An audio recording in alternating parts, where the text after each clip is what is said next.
void echoed around him, the emptiness all-consuming.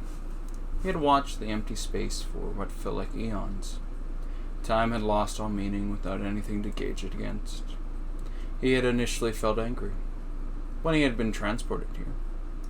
The rage about the missions and quest he was close to completing, and yet he had gotten no closer to it. The hate, the feeling of inability to change a situation soon faded into a feeling of helplessness and strange acceptance. There, he floated, waiting for anything to happen, anything at all. Nothing ever appeared.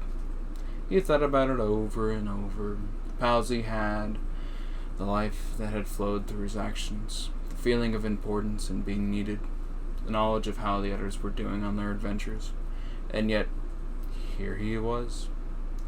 He felt himself slipping, waiting for it all to come to its final conclusion. Whether it was a wipe of his existence or something else, he couldn't care less. Just something different than his current situation seemed to appeal to him. He had long given up the hope for freedom, to see Pandora again, to hear the voices of those he had fought for, and those who had proceeded on their own journeys. The war friends, the dictator removal specialist, all the people he had remembered, and yet, here he is. As he seemed to drift through the void, a strange feeling seemed to develop. It seemed to coil around him, as if a massive snake had lashed onto him. But instead of feeling as if this is the end, a feeling of hope began to develop, as it soon became a warm sensation, one of hope and rejuvenation.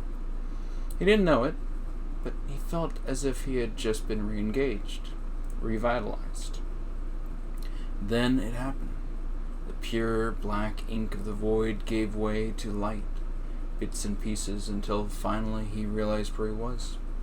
The earthy smell of the Pandoran grass wafted into his nose, feeling of solid ground beneath him, and sounds. A waterfall was off in the distance.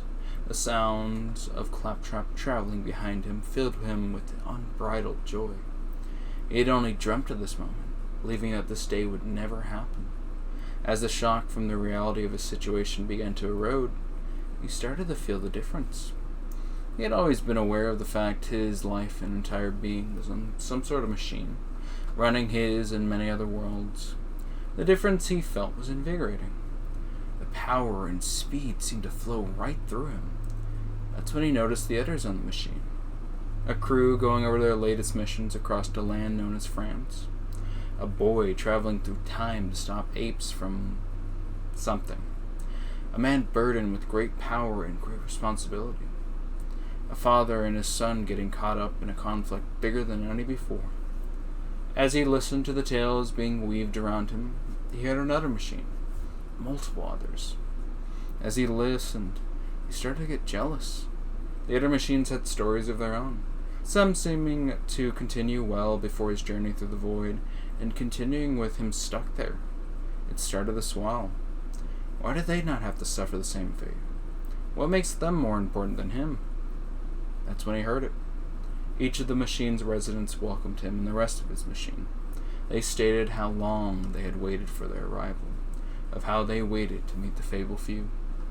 They shared their stories with open arms. A man stuck on an alien planet, building infrastructure. A man exploring the hellscape of the mind. The man over 4 different worlds fighting to defeat dictator after dictator. Cars racing across lands far and wide. Commanding officers fighting for their land and home. Of a penguin king fighting both light and dark forces. They all seemed overwhelming.